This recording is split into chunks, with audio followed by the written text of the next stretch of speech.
Hello বন্ধুরা, আমি অনু। Update with অনু চ্যানেলে তোমাদের স্বাগত। আমি চলে এসেছি কথা সিরিয়ালের আপডেট।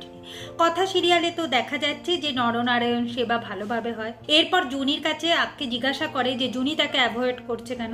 জুনি বলে যে এইসব ভালোবাসা নিয়ে সে এখন অবধি কিছু ভাবছে না, প্রান্তিকের কাছে অনেক বড় ধোকা খেয়েছে, এখনো সে ভয় ভয় থাকে, তাই এইসব ভালোবাসা তার জীবনে আর নেই। আর আক্কির সাথে কথা বলছিল বলে চিত্রার কাছে সে ঝাড় খায়। চিত্রা এমনই ভয় দেখায় যে বেশি বাড়াবাড়ি করলে নাকি জুনি আর কথা দুজনকে এই বাড়ি থেকে সে তাড়িয়ে ছাড়বে, তাই জুনি একটু ভয় ভয়ই আছে। এরপর তো দেখা যাচ্ছে যে গোপাল পুজোর সমস্ত ভোগ দিয়ে দেওয়া হয়েছে।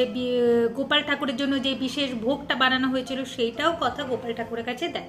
এরপর আচার্য মশাই বলে যে পুজো শুরু করব, পুজো শুরু হবে। অন্যদিকে দেখা যাচ্ছে যে প্রিয়ের শাশুড়ি মাও গোপাল ঠাকুর নিয়ে চলে এসেছে, পুজো শুরু হয়ে গেছে।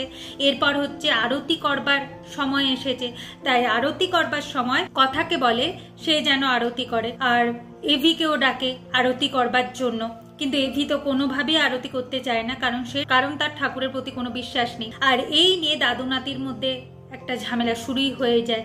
এরপর কথা গিয়ে এভিকে বলে আপনি বিশ্বাস করছেন না আমি বুঝতে পারছি, কিন্তু কি হয়েছে, সবাই যখন বলছে না হয় আপনি গিয়ে একটু আরতি করলেন, আপনার কাছে কি রাগটাই আগে হলো?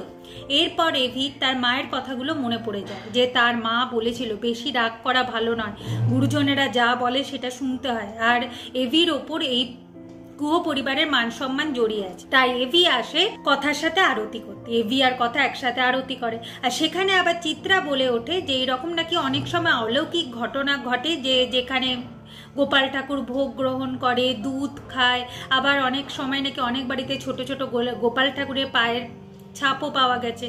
যা শুনে সবাই অবাক হয়ে যায়, বলে যদি আমাদের বাড়িতেও এরকম ঘটনা ঘটে তাহলে কতই না ভালো হয়। আগামী পর্বে দেখা যাচ্ছে যে হঠাৎ করে চিত্রা বলে ওঠে যে আমাদের গোপাল ঠাকুর দুধ খাচ্ছে, এই দেখো দুধ কমে যায়। সেটা নয় বন্ধুরা, ওই দুধের সাথে একরকম পাথর রাখা হয়েছে, যে পাথর ওই তরল পদার্থটাকে শুষে নেয়, সেই জন্য মনে হচ্ছে যে গোপাল ঠাকুর দুধ খাচ্ছে। এই নিয়ে যখন সবাই ব্যস্ত, ঠিক সেই সময় চিত্রা গিয়ে গোপাল ঠাকুরের বাঁশিটা সরিয়ে তিলকের হাতে তুলে দেয়, আর সেইটা চোখে পড়ে এভির। এভি কথাকে বলে কি রে দেখ গোপাল ঠাকুরের বাঁশি নেই, যেটা দেখে কথা অবাক হয়ে যায় আর তার হাত থেকে ফুলের থালা পড়ে। এভাবে আজকের পর্বটা শেষ হয়ে যাচ্ছে। আশা করি আজকের পর্বটা তোমাদের ভালো লাগবে। ভিডিওটা দেখবার জন্য আর আপডেট উইথ অনু চ্যানেলের পাশে থাকবার জন্য অসংখ্য ধন্যবাদ।